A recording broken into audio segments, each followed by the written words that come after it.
It is December 23rd, 2013. I just realized my face is super red. I think I was leaning on my face while I was doing some work here.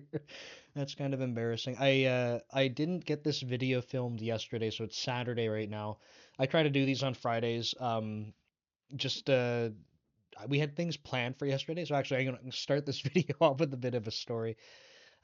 We had planned to wake up early, go for about a 2 hour drive. This is my wife and I, and we were going to go pet some reindeer yesterday. So there's an area by the mountains, so we are going to check that out where we have a, we pay to go pet some reindeer, and then there's like a little Christmas town, which is pretty interesting in Washington. They have that, so I feel like the entire town is apparently set up to be basically it's like a Christmas destination. So anyway, we had started driving. We were almost the full 2 hours in. We were like an hour and a half to an hour and 45 minutes in. And we are in our new SUV that we had traded in for. And I think this was the realization that our SUV did not have even all season tires on it.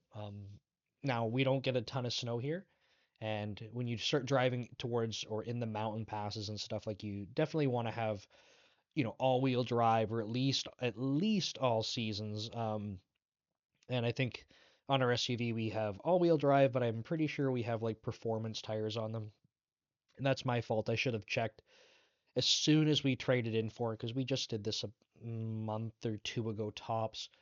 And I think it was just kind of exciting to finally have our older SUV out, the new one in our driveway, and that's totally my fault. So we had a bit of a scare on the highway where we were like just sliding through slush, and my wife did an awesome job.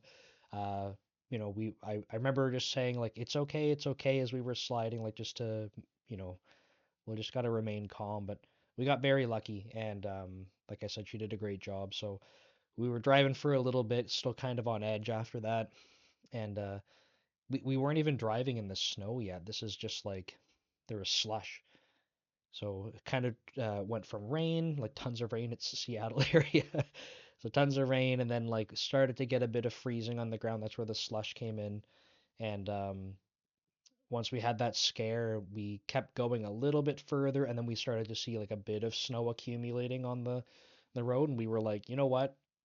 Like it's just not worth it because if we're there for the day, like we're 2 hours away from home, if it's snowing there, we're gonna have some issues on the way back. We've just proven that the tires aren't sufficient on the SUV, so I ended up we turned around. I ended up you know ordering tires and wheels and stuff for the SUV as soon as we got home. I feel bad because I know my wife really wanted to do that. But we lived. I think that was the important part because it was definitely scary. We're on the mountain like sliding, at highway speeds, just totally no control. We can't do anything. So yeah, that kind of changed the course of the day yesterday. But I was planning, I do the vlogs in the morning, but because we left so early, didn't get around to it. And then we had, well, I'll explain kind of how the day went. But I had the day off work. Usually I talk about some work stuff first. So I'm out of office basically for the rest of the year. But I think because my entire team is off next week, like my work computer's like right beside me. I'll probably try to be available as much as possible. I'm pretty sure I'm on call. Um, I'm say pretty sure like the the team that we have in Suzhou generally takes over a lot of the holiday hours for us. And it's incredible because it's like a 24-hour rotation then. And I don't know if they're doing that because sometimes it gets swapped last minute, but honestly, I'm okay with it. It's very quiet during the holidays. Um, and I'm historically the kind of person like I never really took vacation until I started working at Microsoft. So as long as, on Christmas I'm spending time with my wife, and if she has plans and stuff she wants to do over the holidays, and I'm making time for that. But otherwise, I'm happy to kind of help out, and if I'm on call, I'm on call. So, yeah, so work's kind of wrapped up for the week. That's why I was taking yesterday off to go do the reindeer thing. And yeah, so this video filming the day after. So that's kind of where work is at, just kind of end of year, and I'll probably be on call and then start the new year off strong. Okay, so work aside, um, let's talk meal coach. It probably makes the most sense next. So, I was a little bit derailed yesterday. I had all these plans, like, okay, I'm off from work. We're not doing the reindeer thing. Let me get into productivity mode. So, um, I'll talk about the dev leader stuff in a moment after this, but the meal coach stuff is really cool right now. So we brought on, I think I mentioned in the previous vlog, there was a person that reached out to volunteer to do product management. And I don't know, I feel like I've had bad luck or it's poor decisions on my part, kind of opening up my level of trust with people to participate and help with things. And I think it just kind of stems from some like bad like business relationships, kind of like friendships, if you can call them that, like partnerships that have gone a little bit south. And I just have a hard time trusting people. So the people that work on Meal Coach with me are people that I have an extremely high level of trust. Like, kind of like, if I were to pass away, like I would be more than happy to give them like anything in my possession. Obviously, it's going to my wife, but like if it weren't if she weren't around, like I would be happy to give them anything I own. Like just my pets, like anything. Like I know that they're awesome people, so I'm happy to have them on board helping. So when this person had volunteered to do product management, part of me was like, we really need that help. We really need it. And the fact that it was like volunteering, I'm like, okay, well, if this person's being sincere, and I always want to err on the side of this, I have faith in people, and maybe that's what gets me into trouble with having some of these bad relations. But um, I had said like, look, like we're not generating revenue from this yet, and I don't want to give you false expectations that we can pay you for this because we're not in that position. We need to get this feedback, start building more based on the feedback, get into monetizing, and then we can see the possibilities. But we're struggling with this part. So I said, I just want to be transparent about that. And he said, no problem. Like, I want it so that I can have it for my resume. And of course, if things do go well, then great. We can see where that heads if and when it happens. So okay, like let's try it, right? So we met. I said, well, give me a rundown for what you're thinking. Like, how do you? And it's not a quiz. I'm not like interviewing him or grilling him, but like, how do you imagine being able to participate and help? Because I want him to be able to get out of this what he's hoping for too. And honestly, like, I don't know if he'll ever watch this video, but I can say like so far I've been like tremendously impressed. He's been he's been doing the things that are exactly what we've been lacking, and it's exactly what we talked about. So he started doing cold calls. He started reaching out to people. His style is like to, start collecting information and building the relationship, not immediately calling to be like, hey, let me sell you something, which I love. But I don't have the time. First of all, I just want to admit, like, I'm too scared and nervous to do it. I'm terrible at it. I should stop saying I'm terrible at it. I'm probably okay at it, but I can't get over my fear, or I have not been able to yet. I got to be more positive about this stuff, but honest too. So I have not yet been able to get over my fear of this. So he's been able to start doing that immediately, like, which is amazing. So that's cool. We talked about social media engagement as well. I do so much social work with Dev Leader that like I don't have capacity to be doing the same thing with Meal Coach. So we had a bit of a chat about that, came up with a strategy. Just we need to be engaging with the company page, and he started doing that. I remember being on LinkedIn and then seeing like Meal Coach leaving comments on something, and I was like, I didn't write that. So like he's doing it. It's really cool. And some of the initial feedback that he's even had for the app is kind of in line with the conversations we're having already for things we want to improve. So anyway, I think that's going really well. Um, Considering or in discussions about bringing on an additional third engineer that's not me, so that would be four. Like I'm trying to, as we go forward, like I've been building this, with a partner for a couple of years now, and we brought on another engineer. And there's yet another one that I want to bring on, and kind of allow myself to spend less time in code or feel like I have less of a pressure to do that because I know I have amazing people to be helping with that part. And that should allow me to go focus on some of the other stuff that, like, give myself less of an excuse to not be doing more of the sales, more of the outreach kind of stuff. And so kind of working on that. That's not finalized yet though. But the other part that's awesome is that the coach that we've onboarded is doing what we talked about. So he's getting people signed up, and we're starting to get the feedback. And it's not positive, but that's good. It sounds kind of funny, but like, there's stuff that's not working, or there's stuff that doesn't feel good, and I, it's kind of funny to say like this is exactly what we wanted, but I think we knew it wasn't going to be perfect. Like 100%, we knew that.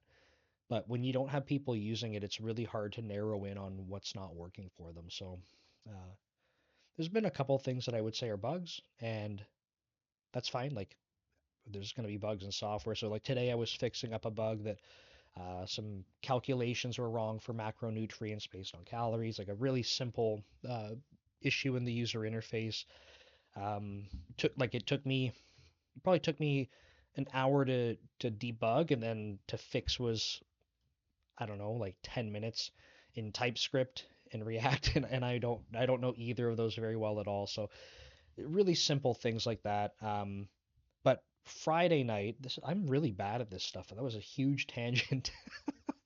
Friday night, so yesterday, derailed my day because one of the pieces of feedback from this coach was that the meal plan that he was generating for a client, he was like, he's not self-proclaimed. I'm not trying to insult him, but like he's not super technical. So when he was getting the output of the meal plan, he was saying like, yeah, I don't know about this. Like I don't think it's good. And kind of pointing out that some of the things that it was suggesting, he's like, I don't know if someone's going to eat that. And I agree. Like, I agree. We try to seed a bunch of recipes in there so that you can start to customize and filter out what you want. So but we're building this for coaches, right? So if it's not intuitive to them or feel good for them right away, then that's what we need to do to improve it. So he was showing me one of the meal plans that got generated, and I think one of the points of contention is that it does a really good job in trying to optimize for the criteria you give it. So if the only criteria you give it are macronutrients, it's going to slot in the best recipes that it can to fit that. And it was resulting in a few days of the week having like a smoothie basically.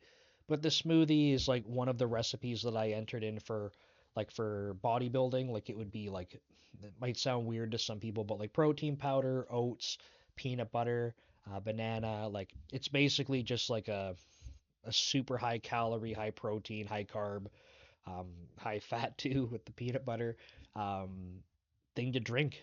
And some people don't. Some people would hate to do that because they don't even like protein powder. Some people can't imagine drinking blended oats, but like, I don't know. For me, it's an easy way to get calories in. But he's seeing this 3 times a day. He didn't realize that he could change it from 3 meals a day to 5 meals a day. And what's happening is, with 3 meals in the day, it's trying to pick something that's super high in calories to fill up sort of your calorie budget that you're allocated.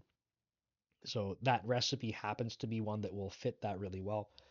And basically, long story short, he's kind of like, I just don't know if that's good. And basically, every time I regenerate it, it's giving me the same thing. And in my head, I'm like, yeah, because it's it's going to keep picking the best options based on what you tell it. So Um, it's not user error. It's just like the workflow that we have for that needs to be improved. So a quick thing that I wanted to build for him was just like a filter that was uh, like a category of food that's just sort of traditional prep food. Because traditionally for like things like bodybuilding, it's pretty low fat. So um, you'd have like a carb source, a protein source, and a green vegetable. Like people hear about like the chicken broccoli rice kind of thing, but it could be chicken, it could be fish, it could be steak, right? Depends on where you are in your prep. You get a protein source, and then you get like potatoes or rice, like carb source, and then a green vegetable. And generally, what happens is that your um, your protein sources get leaner and leaner the closer you are to your show. So a lot of people end up with just chicken breast or tilapia, a white fish, and your carbs basically come down to nearly zero and might keep some green vegetables in there. But that's not always, right? There's a lot of people that can do bodybuilding preps and not have to get like that strict on this type of food, but that's like a traditional classic kind of approach. The coaches that I've used have always done that. For his clients, he either allows them to make their own meal plans, um, or when he's giving them meal plans, it's usually kind of like that protein source, carb source, and a green vegetable. So I put this filter in that would basically pick recipes that are more of that style.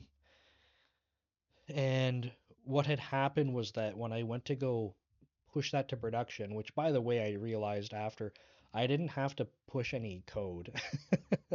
I was trying to redeploy the container that we have to reset the cache because some of the things like the categories of foods they have like a 24-hour cache period because they don't ever change.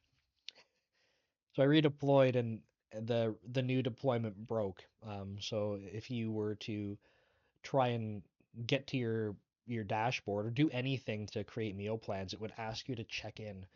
But it was asking you to check in because the conditions to check if you need to check in were always saying like you haven't done it yet. So um, I had gone back in the code almost 3 weeks and it was still broken. And it turned like we figured out what it was, but it's we spent a couple hours last night dealing with it, and effectively it was because our JSON serialization is really strict on the or deserialization is really strict on the front end, and it needs proper casing. And I had switched a route to have a different serialization that ended up having what we would I guess what we would expect was what we want to have lowercase like camel casing or the first word's lowercase, and we had a route that was on the front end handling what we like the upper casing that was there before. So I had fixed the server side, but the client side or the so client side, I guess the web app wasn't handling that properly. So something really simple like casing busted things. So anyway, that took way too long to debug. Um, Between that and what's going on for holidays and stuff, I didn't get a chance for. Well, let's talk about Dev Leader because that's what I'm getting into now. So I didn't have a chance to get my second video that I wanted to put together, the sort of the exclusive one that I put in the newsletter. So I didn't have time to do the vlog. I didn't have time to do my extra video that I would release Monday. So I'll end up doing that either today or tomorrow. But I moved over my newsletter to Substack from ConvertKit. And the reason I did that is because the community on Substack seems to be outrageously more effective than ConvertKit. ConvertKit's been fine from a like a technology perspective. I like that they have some things like um, email sequences, so I could have someone sign up and kind of put them into a sequence to give them some other information. Like some of you watching this might have been part of a sequence where I had reached out, I think the second or third time, depends if I've changed this since you watched it, but it would reach out and kind of suggest, hey, like maybe you should consider signing up for a membership if you want access to stuff just like this. And that's nice in ConvertKit.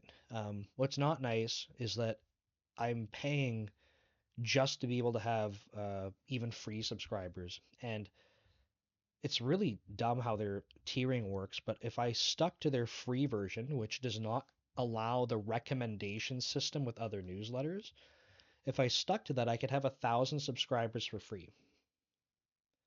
But because I want to have the recommendation system with the other newsletters, As soon as you're at 300, so for some reason it drops it down, as soon as you're at 300, you're already paying. So I've been paying to have like a free newsletter, and as it's growing, it's costing me more, even though it's free.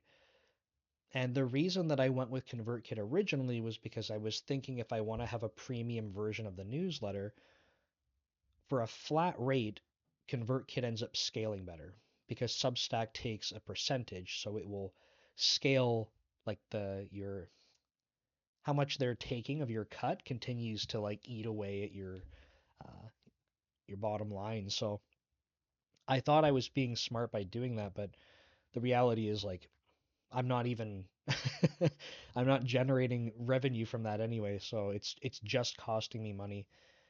So that was where I started with ConvertKit, but Substack has that feature for free, the recommendation engine, so you can have newsletters recommend others. It has a newsletter referral system, which was the other perk for paying for ConvertKit. It has that for free. So if you share my newsletter through Substack, it will, and you get people referred, it will count your referrals. I can give you, different prizes and stuff like that. But that was a paid for $100 a month bonus that was included into ConvertKit by paying for their premium thing, which is not cheap either. So I was getting that, but if I look at the number of software engineering and programming ConvertKit authors, it's really low compared to Substack. It's really low. So the recommendation engine, like it's been very helpful for me at my scale. But if I'm looking at some of the other newsletters that people have on Substack, and I don't say this to downplay the effort they put into their newsletters, not by any means, but people have had like absurd growth. Like we're talking like at least one, almost two orders of magnitude more growth in a similar amount of time for running a newsletter than I have. And again, I'm not trying to downplay the effort that goes into that, but I don't think I'm doing orders of magnitude worse than other people. So I have a bit of a hard time like kind of sitting back and being like, it must just be me because I do put a lot of effort in. I write exclusive articles and things like that. So I was like, I want to try this network. So I'm pretty sure successfully sent out the first newsletter this morning. Big challenge there was a table of contents. Because I write a longer newsletter, I want to make sure that I have a table of contents that works. And on Substack, I mean, ConvertKit didn't do this either, but Substack just makes it a pain in the ass to have a table of contents. I have to publish the newsletter, get all the links for the headers, manually update the newsletter, and then like republish and broadcast it out. Crazy. So anyway, the good news is that worked. Another really exciting thing is I got to do a giveaway. So I picked a random subscriber to the newsletter, and they get a book from Pact, and I reached out to them, and I hadn't thought about this, but like if I am reaching out to an email that's never received an email from me being like, hey, you've won, congrats, like that's gonna look like spam right away. So I think based on, and I'm making assumptions here, but based on this person's name, I think they may be from India. So I think based on the timing today, they might have been going to bed when I reached out, but they did respond. But now I need to try and get their address. So I mentioned to them, like, you can send it to me, or I can give you the email for the person that is at Pact Publishing if you don't want to give me your address and stuff like that, which I totally get. But it's cool. Yeah. So I got to do a first giveaway. We'll do another one next week. And they also said they're sending me another book, which is sweet. And they said that we could do another giveaway for that book in the new year too. So Pact has been awesome, and these books are like ridiculous. The first one's 800 pages of C sharp like .NET. Like that's a lot. So anyway, that's just really cool. They've been able to support that. So um, yeah, I think that's mostly it. I don't really have time for it, but one of the first things we did, I don't know if anyone remembers Jamal. Jamal was my buddy that was going to help me out with the video editing and stuff like that right in the beginning.